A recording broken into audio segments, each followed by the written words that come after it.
どうも皆さん、こんにちは。ヤニケスオタクのみやこさん、ヤニカスオタクのまこさんです。はい、このシリーズ、前編に引き続きね、後編もご視聴いただき誠にありがとうございます。はい、でこのシリーズがね、始まった日はですけど、大した話じゃないんですけどね、一応ねちょうど、6月になったら YouTube2 年目になるんですけど、夏ぐらいかな、6月が終わって、7月か8月ぐらいに、電車乗っている時にね、山手線のすべての喫煙所を訪問したらどうかっていうね、急なふと思いついて、それから始まってね、まさかここまでねシリーズ化できるとね思いませんでした。ひとえにね、ご視聴いただいた皆さんのおかげです。ありがとうございます。これからもねこのシリーズは、シリーズとしてね続けていこうと思いますので、よろしくお願いします。で次回作の、撮影が決まっております。それはね後日ね撮影して、次週かその次ぐらいから出し始めますので、よろしくお願いします。そしてね、このね前編に引き続き後編はね、さらに、新しい編集してますね。今の私の、技術と感覚で編集してまして、ナレーションもね新しい地名の由来に特化した、そういうねナレーションしていますので、また新しいナレーションなのでぜひねご覧いただけたらと思います。そして、今までの、再生リストとかもねいくらかまとめてますので、気になる方はねぜひよろしくお願いします。はい、じゃあ後編もよろしくお願いします。それでは始まります。次は、新大久保からですね。はい、次は新大久保です。はい、次のシーンへどうぞ。あれちょっと待ってください。これ何でしょう、この作は。ちょっとわからん、全然。いや、何そうですね、これ。そうだね、これ。ちょっとないな、これ。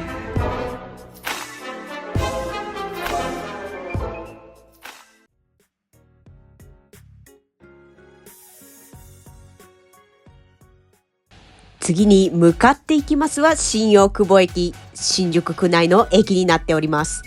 中央総武観光線の大久保駅の約19年後に開業したため、新が冠された新大久保駅。駅付近には近年の韓流ブームに際し、韓国の店々が軒を連ねているコリアタウンとなっております。そんな激アツのコリアタウン新大久保、ここでは無事に喫煙所を探すことはできるのでしょうか。新大久保駅へ来ました。新大久保はね、最近ね若者がね結構増えてるらしいんですよ。最近は原宿、渋谷とかよりもね新大久保にねみんな若者出入りするそうなんですよね。あれですよ、喫煙所探さなきゃ。駅を出るとものすごい人だかり。さすが現在急上昇中の新大久保駅です。駅の東口を出て北側へ進むと喫煙所があるという情報を耳にしたので向かってみることにいたしました。その前に人生初となる新大久保の周辺見物を済ませておくことにいたしました。この付近のお店は韓国のお店というよりもアジア系のお店やインド料理のお店などが目立っておりました。はい、そしてこれは一旦駅の改札方面に戻り、そこから北側へ向かっている様子です。喫煙所があるという情報が街中にも貼られておりましたが、果たして喫煙所は見つかるのでしょうか。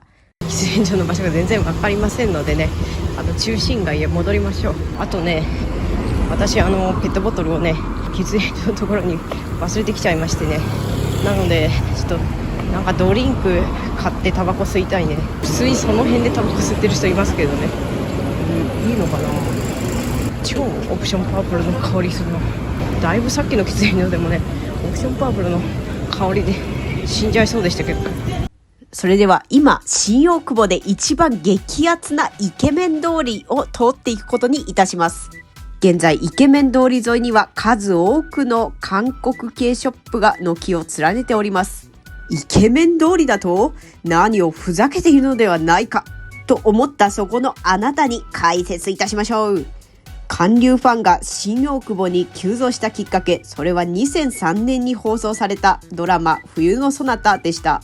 当時在日韓国人の小さなコミュニティがあるに過ぎなかった新大久保。ドラマの放映を機に韓国のレストラン、そしてショップが激増していきました。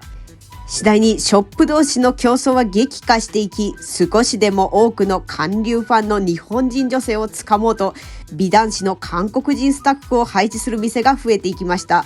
そしてやがて通りはイケメン通りと呼ばれるようになったそうです。そんな現在でもイケメンを求めて、白馬の王子様を求めて迷える女性陣が多く集まるイケメン通り。果たして喫煙所は見つかるのでしょうか。喫煙所もイケメンだといいね。ドン・キホーテでこの謎のドリンクを買ってきましたけどね、向こうの方にね、確か灰皿があったんでね、その辺へ行こうと思います。全部買っていいかな。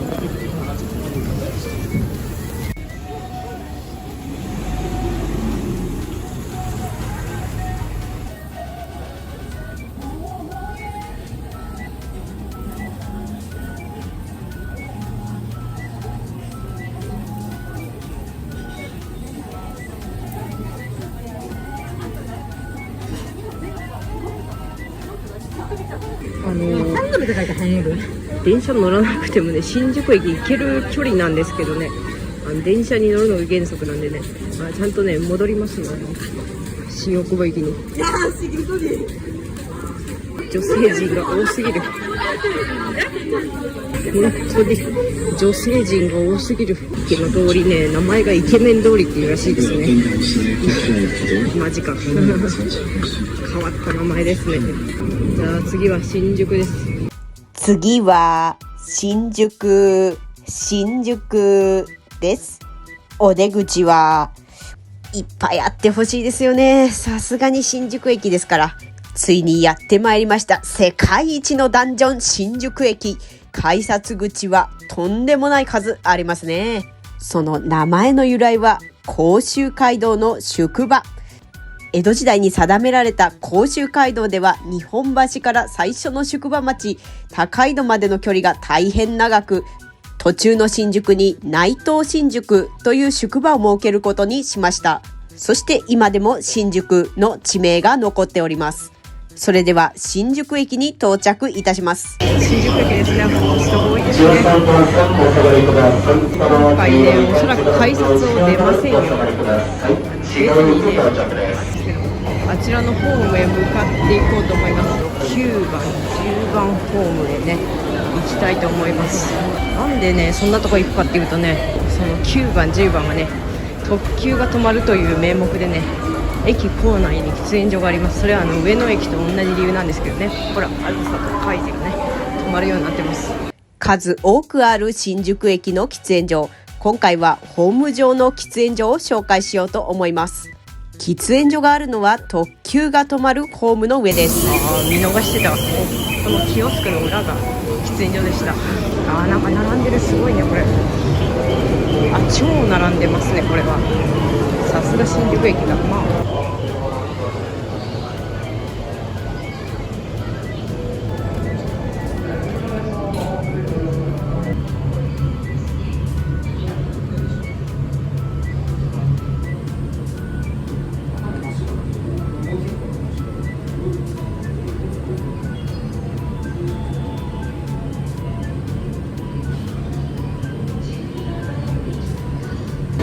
喫煙所出ましたね。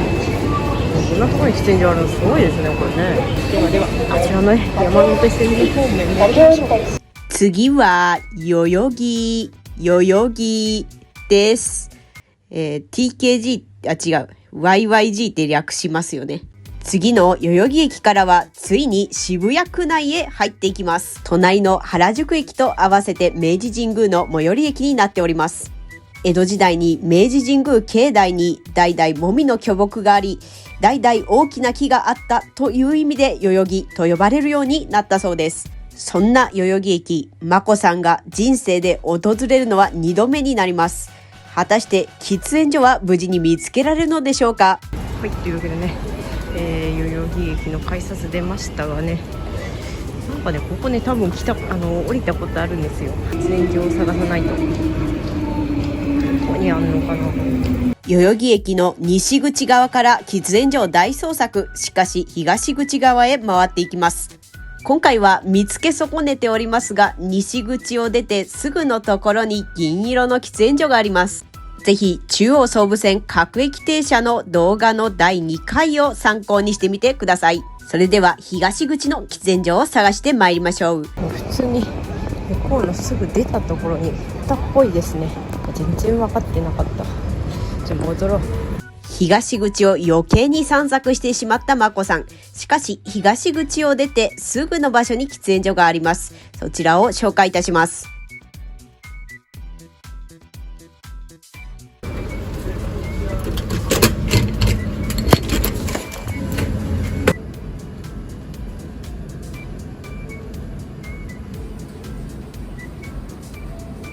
喫煙所出ました。いや、意外と近かったな、駅出てから。次は原宿です。竹下通りの人混みで窒息しそうになったことがある人は挙手。次の原宿駅も渋谷区内の駅になっております。江戸時代より前に鎌倉街道の宿場町があり、原宿の地名の由来となっております。原宿付近は戦後に行われた東京オリンピックの影響で外国文化の洗礼を受けました。そしておしゃれな店々が相次いで開業し、現在も若者が多く集う街となっております。それでは原宿で喫煙所を探してまいりましょう。こちら原宿駅のね、もう竹下通りがすぐのね、竹下口というところからね、出ていきましょう。この辺に確かね、喫煙所あるんですよ。あー、ここだ。竹下通り観光したいんだったらもうこれ出てすぐですからね。さあ、何かしていきましょう。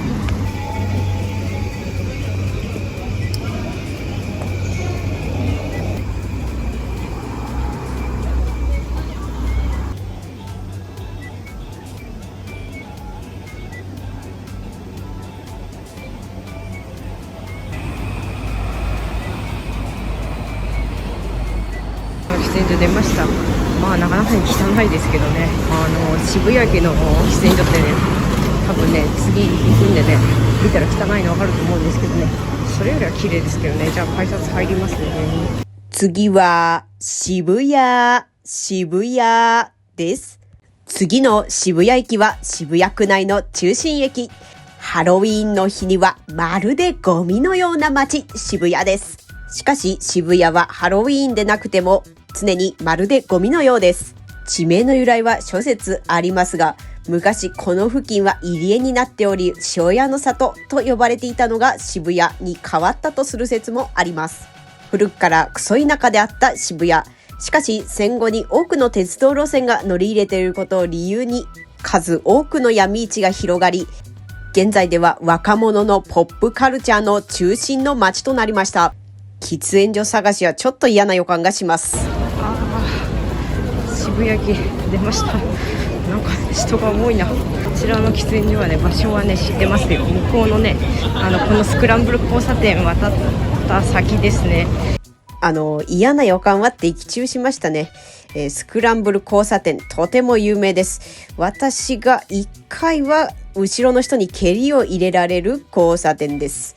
そしてね、あちらの喫煙所ですけどね、相当汚いですよ。入れそうもないじゃないですか、あれ。やばいよ。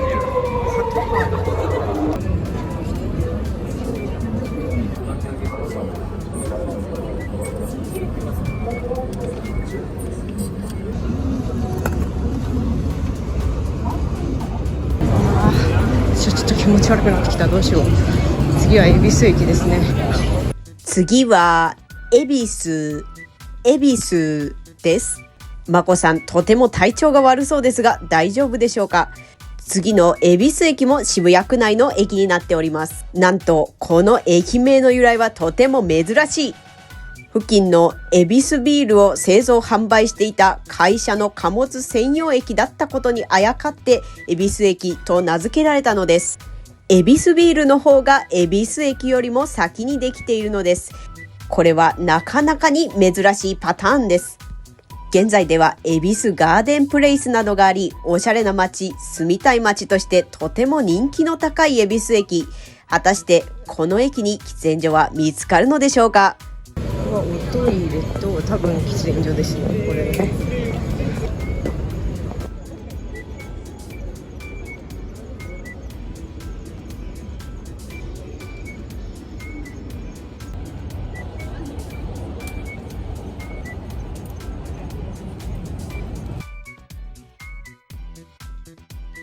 いやー、なんかもう原宿と渋谷ともう新宿あたりと人が多すぎてね、頭おかしくなっちゃいましたけど、やっと落ち着いてきた。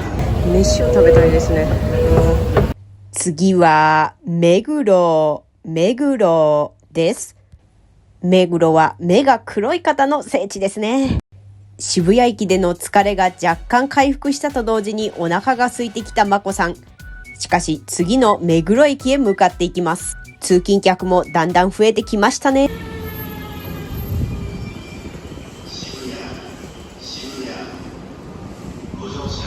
おっと、疲れのあまり反対側の山手線へ乗ってしまったまこさん。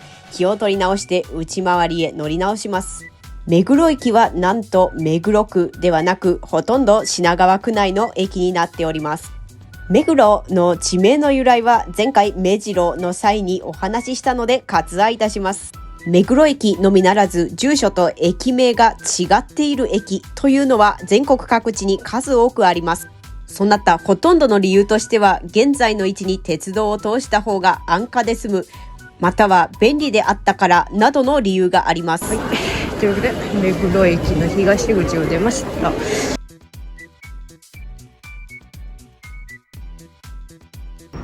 8階は喫煙所って書いてあったんですけど、本当にあるんですかね。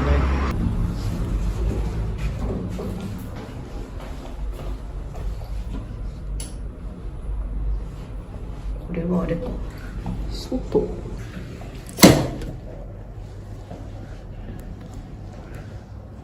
入ったらいけない。入ったらいけないところ入っちゃいました。全然普通に家っぽいですよね。その家に入っちゃったかもしれないです。おっと、これは不法侵入か？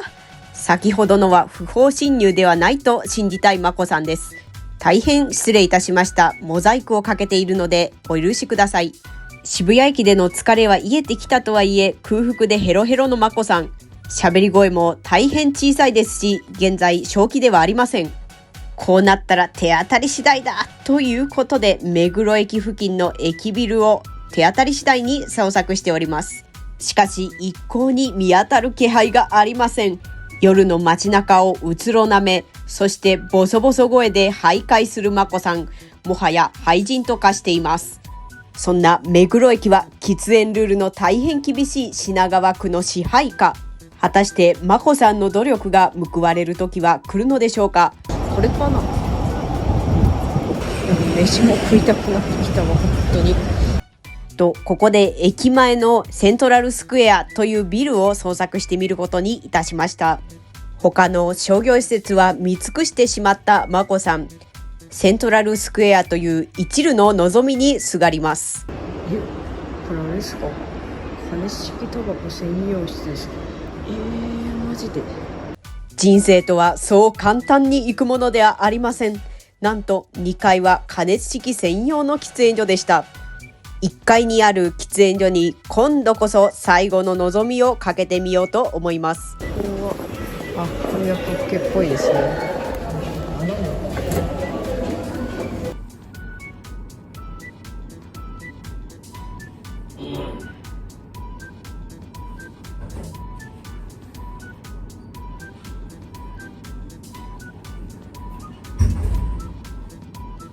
出ましたけど、なかなかに厳しいですね、条例が。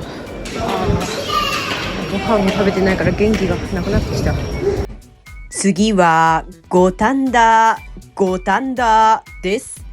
目黒でおよそ40分間の喫煙所捜索を終えたまこさん。お腹が空いて元気が出ないと、まるで顔が濡れて力が出ないアンパンマンのようです。しかし次の五反田からとあるイベントが発生して急に元気に戻ります。乞うご期待ください。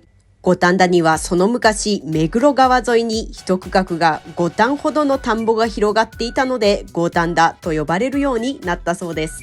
高級住宅地やラブホテル街で知られている五反田。喫煙所を探してまいりましょう。五反田駅を出ましたで、私は飯をね買いました。今ね歩きながら飯食って、わーなんかすごいね。駅前のニューデイズでおにぎりを購入したまこさん、食べ歩きをしながら目黒川沿いへ向かっていきます。ちなみに五反田には明治時代以降、鉱泉が発見されて温泉旅館ができ、そこに女性がはべるようになり、次第に花街としてラブホテル街として知られるようになったのです。いや、なんか喫煙所じゃなかったな。ちょっとね違いましたね。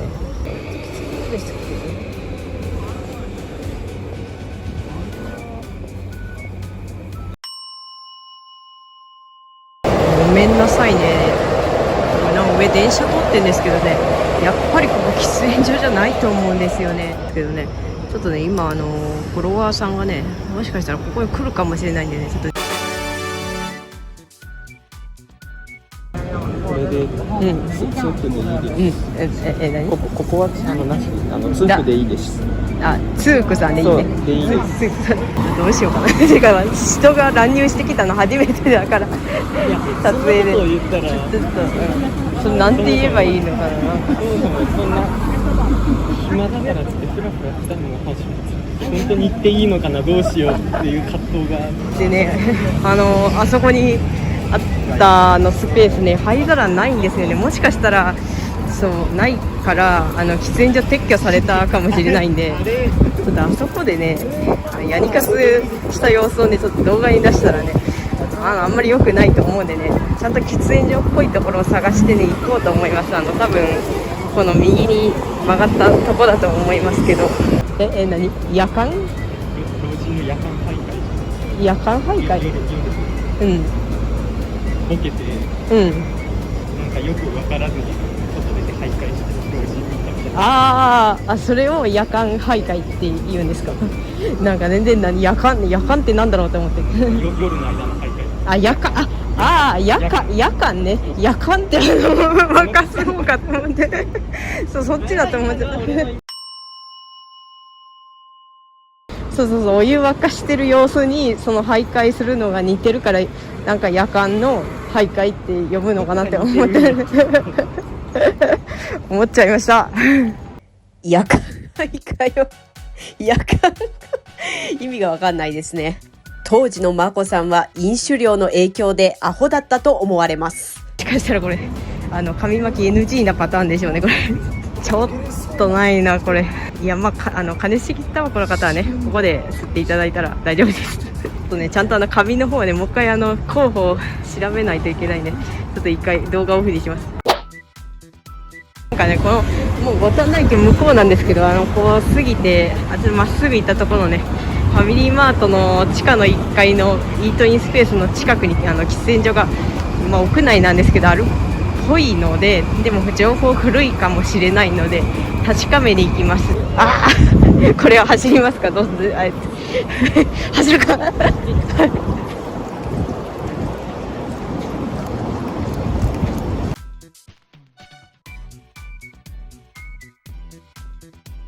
こじゃないね、あれでもここ書いてありますね。これ喫煙専用室ありみたいな。店内撮影というわけで、出ました。いいですね、このコンビニでそのイートインのねところに喫煙所があるっていうのはね、室内なのがいいですよね。外がクソ暑いわとか、もう外がクソ寒いっていう時にねちょうどいいですよね。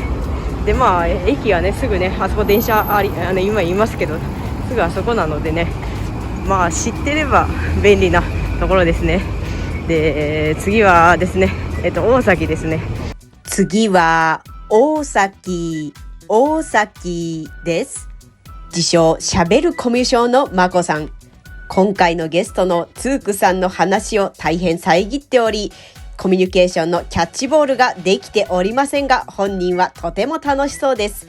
元気も回復したようです。それでは次の大崎駅へ向かいます。大崎駅も品川区内の駅になっております。大崎という地名の由来は諸説ありますが、一つは秩父から続くお崎であったことに由来するもの、そしてもう一つは東京湾に大きな崎、つまり岬が突き出ていたとする説、この2通りがあります。そんな大崎駅、一度は訪問したことがありますが、真面目に喫煙所を探すのは人生で初です。果たして喫煙所は見つかるのでしょうか。あれここで合ってたっけなあ、でもここなんか喫煙所あるんで、そう、ここなんかどっか降りるところあるんだよ。そこの階段、階段、向こう回るってことか。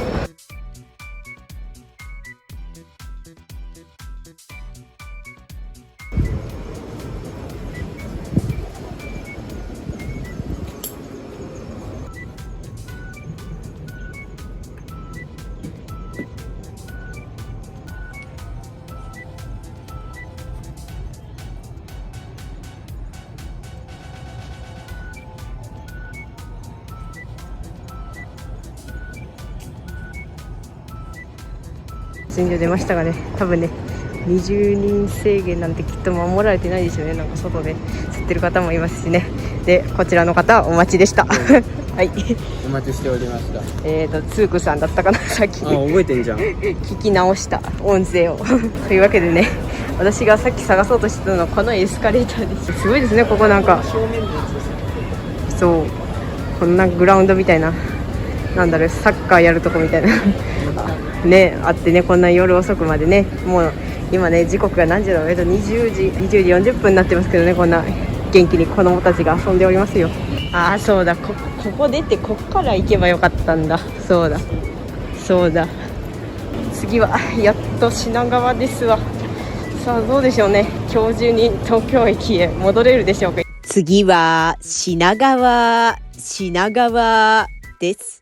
次の品川駅は品川区内の中心駅と行きたいところですが、こちらの駅は港区内の駅になっております。新幹線や京急線、そして JR の在来線も多く乗り入れる一大ターミナル駅になっております。品川の名前はその昔目黒川が品川と呼ばれていたことから品川と名付けられたとする説もあります。それでは駅の改札へ向かいます。ここ中央改札ですね。多分ね、このね向こうの方にね行かないと多分なかった気がするんだよな。あっちあったかどうかね怪しいから、この歩道橋というか、なんかこの空間を歩くしかないですね。で、なんかこのよく朝のニュースとかで品川駅混んでますねみたいな、コロナの時よく出てましたよな。品川駅が混んでるのなんて当たり前じゃんって思ってましたけどコロナ禍の際にこの通路は品川駅の様子として報道されていました。しかしコロナ禍であれどコロナ禍でなかれど品川駅が混んでいるのは当たり前のことです。などとゲストのツークさんと談笑しながら品川駅の喫煙所を探しに行きます。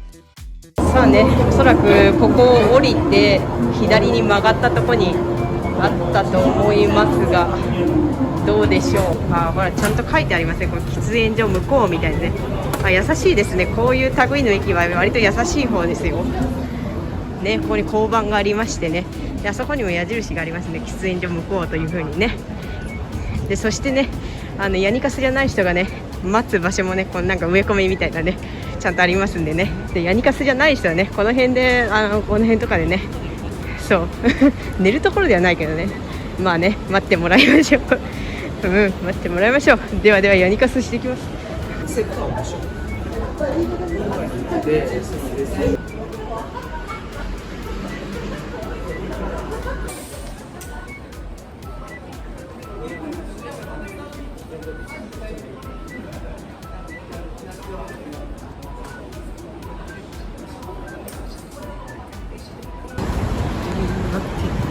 はい、喫煙所を出ましたよ。はい、出ました。なんかウェーイって盛り上がってる若者がなんかねいますけどね、お酒飲んでるね、この時間帯なのでもうね21時になっちゃいましたよ。次は高輪ゲートウェイです。キラキラネームですね。キラキラして眩しい。次の高輪ゲートウェイ駅は2020年の3月14日に開業。山手線の中で一番新しい駅になります。とんでもないキラキラネームの高輪ゲートウェイ駅。しかしこの駅にも由来があります。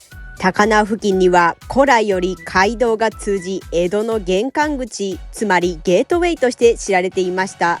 高輪大木戸をそのまま英訳したのが高輪ゲートウェイになります。しかし駅名公募の際に人気ダントツナンバーワンだった高輪にせず、なぜ高輪ゲートウェイにしてしまったのでしょうか。答えは2020年の東京オリンピックにあります。オリンピック開催に際して高輪が日本の玄関口、江戸の玄関口、そして東京の玄関口であることをアピールするためにわざわざゲートウェイと名付けたのです。さて私まこさんが高輪ゲートウェイを訪れるのは人生で2度目。果たして喫煙所は見つかるのでしょうか。本当だ。サンライズが東京駅に、サンライズの方が先に東京駅に行っちゃった寝台列車サンライズ出雲瀬戸は付近の車庫を出て一足先に東京駅へ向かってしまいました。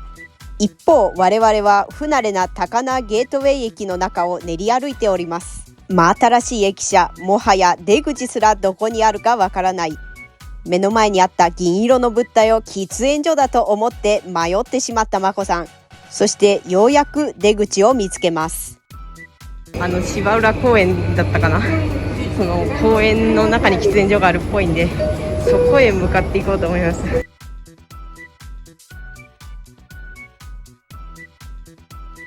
こんなもう夜までビルがね、ここと輝いててね、そう社畜がね、あん中にねたくさんねいるわけですよ。社畜の塊ですよ。これは綺麗だけどね、社畜の塊と考えるとね、ちょっと綺麗とはね思えなくなってきちゃいますけどね。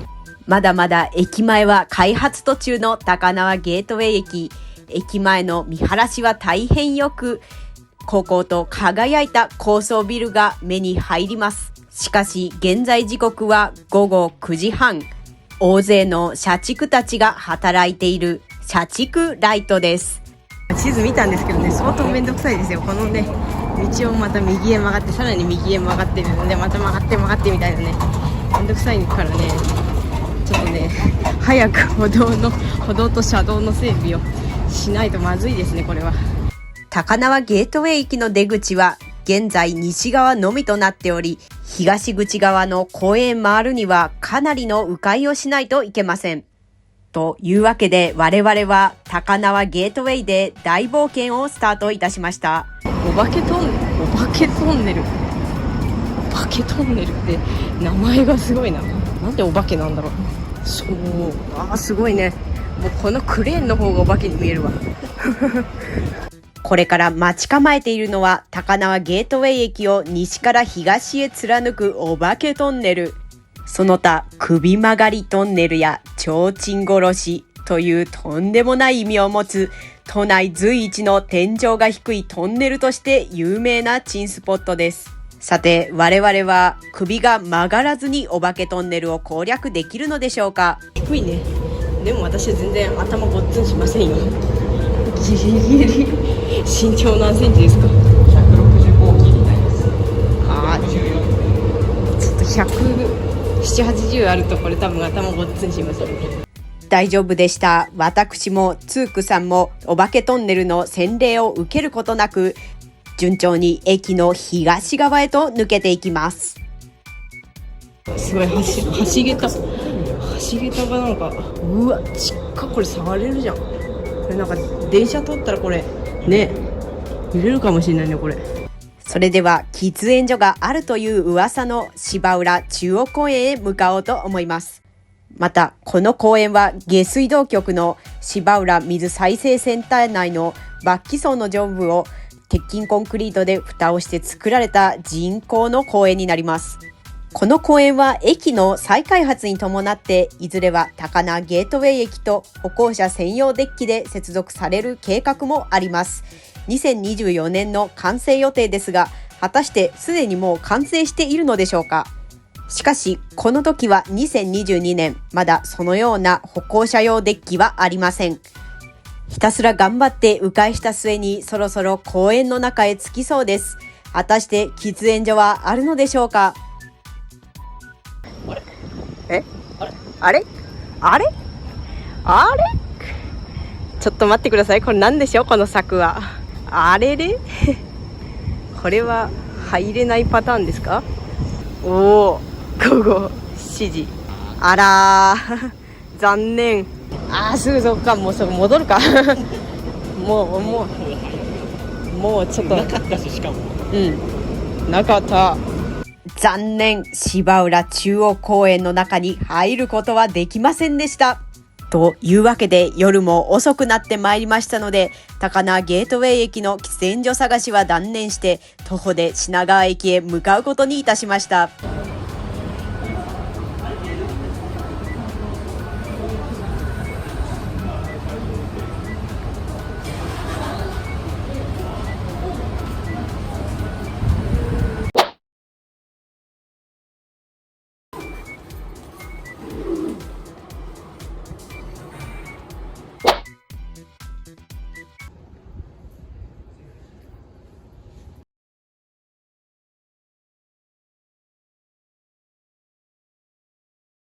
泉岳寺を出ましたけどね、なんででしょうね。私はなんで赤穂浪士一人一人に1000個をあげる羽目になったんでしょうね。日を改めて高輪ゲートウェイの喫煙所を捜索し始めたまこさん。しかし付近の泉岳寺に入って赤穂浪士一人一人を弔う羽目になってしまいました。この泉岳寺は赤穂浪士と浅野長則が眠っているお寺。江戸時代松の廊下で吉良上野之助を討ち損じた浅野長臣の代わりに、家臣の大内義雄以下47名が吉良上野之助を討ったという事件の際に活躍したのが赤穂浪士です。いや、赤穂浪士どころじゃないだろ。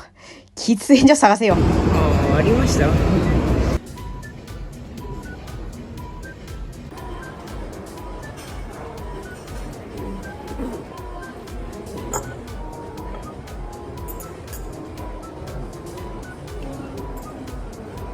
はい、じゃあ次のね、田町駅へ向かっていこうと思います。次は田町です。高輪ゲートウェイ駅の無料喫煙所は見つけられませんでしたが、有料喫煙所へ行ってきました。また芝浦中央公園の喫煙所も歩行者用デッキができて、そして昼間に訪れれば使えるものと思われます。またの機会に訪れてみようと思います。それでは続いて東京都は港区内の田町駅へ入っていきます。頑張って探しましょう。田町駅を出ましたね。はい、じゃあね、喫煙所の方へ行こうと思いますけどね、多分ね、もうすぐそこにあるような気がするんですね。なんか人がそこにバラバラ集まってるから、多分あれ喫煙所ですね。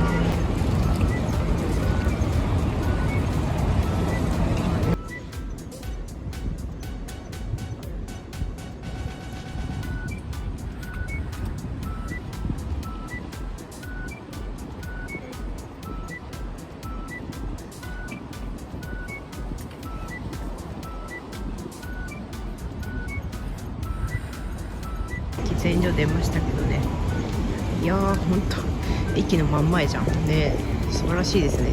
次なんだっけ、浜松町かな。次は浜松町です。静岡の方は浜松市、これは浜松町です。次の浜松町駅も港区内の駅になっております。由来はもちろん先ほど話しました遠州静岡の浜松。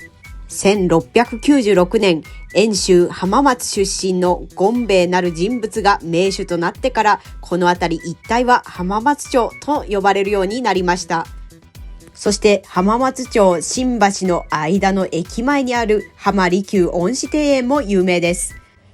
江戸時代、屋敷からなかなか出られない大名たちのために作られた大名庭園、そのうちの一つとして有名なこの庭園は、当時海から船でアクセスでき、大名たちを楽しませておりました。さて、そろそろ喫煙所を探しましょう。これ見てください、これ削除されてますよ。これ煙所。おい、いや、こういうことね、たまにあるんですけど、ちょっと待って、どうすればいいんだろう。残念、駅前の商業施設の喫煙所は無事に削除されておりました。というわけで街中へ繰り出していきます。しかし懸命の大捜索の甲斐もなく喫煙所が見当たる気配はありません。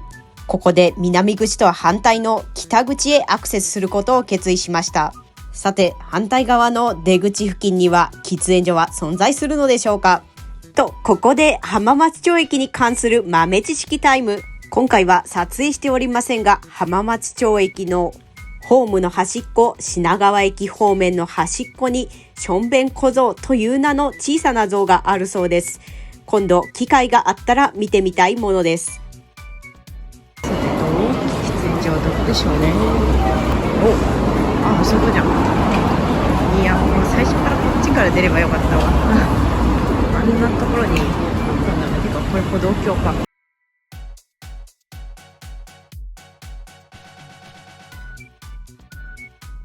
東京タワーじゃんあれ。ほら、すごいね。デニーズもありますけど、全席禁煙ってますからね。厳しい世の中ですよ。さて、あそこは喫煙所ですね。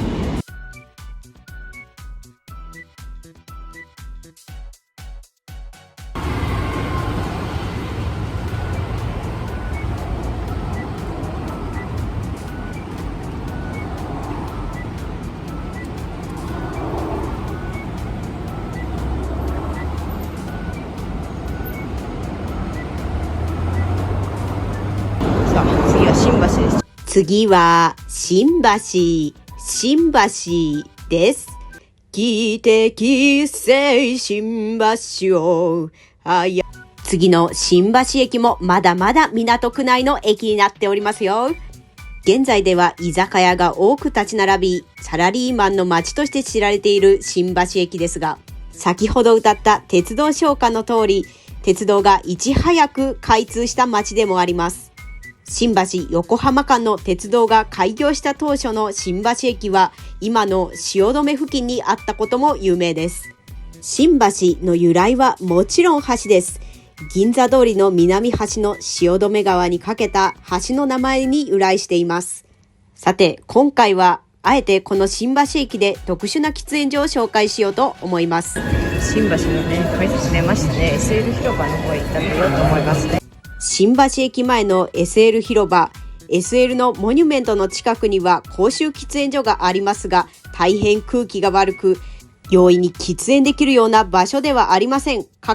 個人的な見解、そのため今回はこのニュー新橋ビル、通称親父ビルの中にある喫煙所を紹介しようと思います。ドリンクの仕込み。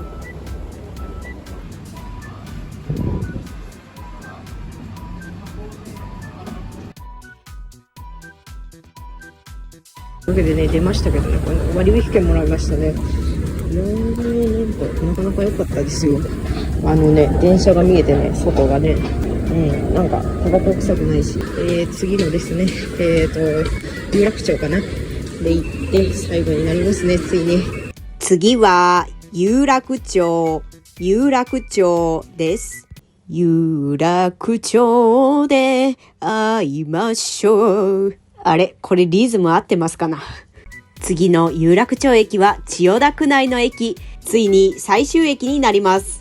有楽町は銀座の玄関口、そしておしゃれな街というイメージは、有楽町で会いましょうという歌がリリースされて後築かれていきました。有楽町駅の外へ出ました。ここはですね、銀座が近いところですね。もうね、すぐ銀座なんですよ。さて、喫煙所がね、ちょっと難しいと思うので、ちょっとどっかのね、ビルの中とかにありそうなので、そちらで探していこうと思います。ちょっとね、このフロアマップとか見てね。喫煙所の場所が見当もつかないまこさん、手当たり次第に周辺の商業施設を歩いて回ります。この中になんかあるかな。東京交通会館の案内板には喫煙所の表記が、というわけで館内へ入っていくことにいたしました。このビルは落成当時、東京都の交通局が8階に入居したことに由来して東京交通会館という名前になっております。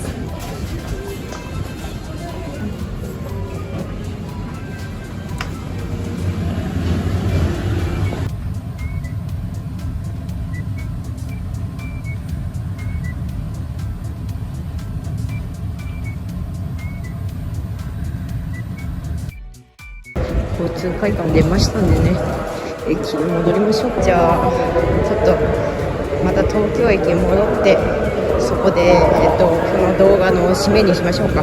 はい、どうもこんばんは。というわけでね、ついにですよ、山手線29駅ありますけど、全て回りまして、一駅ずつ降りまして、いろいろありましたけど、喫煙所全部巡ることができました。ついにね、ここまでご視聴いただいた皆さん、誠にありがとうございました。いや、これからもね、またいろいろとね、タバコと旅と、鉄道とにまつわるね、面白い企画をいろいろとね、考えておりますのでね、またいろいろと動画上げようと思いますので、これからもね、よろしくお願いします。はい、ここで2024年のまこさんにバトンタッチ。改めまして、ここまで動画をご視聴いただき誠にありがとうございました。前編後編と合わせて見てくださった皆さん、誠にありがとうございます。次回は第4弾の動画を投稿いたしますので、よろしくお願いいたします。また今後巡ってほしい路線のリクエストも絶賛募集中です。リクエストや質問等のある方はお気軽にコメント欄へコメントをよろしくお願いします。またこの動画を編集するまで忘れちゃってたんですけどね、私ヤニカスオタクのマカさんは、1年半ほど前から、喫煙所探し、鉄道沿線の喫煙所探しの鬼ごっこゲームなど、具体的にはちょっとまだ決めてないんですけど、そういった、企画もね考えてはいるんですね。しかし2人以上でないとできない企画です。もしね興味のあるよっていう方はですね、概要欄の下のメール、そして DM などなどで、お声掛けいただくと助かります。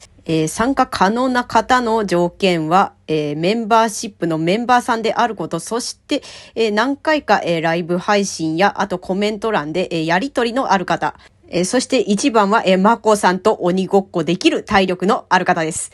というわけで、メンバー限定の動画や写真も絶賛投稿中なので、ぜひぜひメンバー登録もよろしくお願いいたします。それではこのチャンネルでは今後とも旅とヤニカスに関する動画を投稿してまいりますので、ぜひよろしくお願いいたします。これまでのアーカイブや再生リストもご覧いただけたらと思います。それでは改めましてここまでご視聴いただき大変ありがとうございました。またお次の動画でお会いしましょう。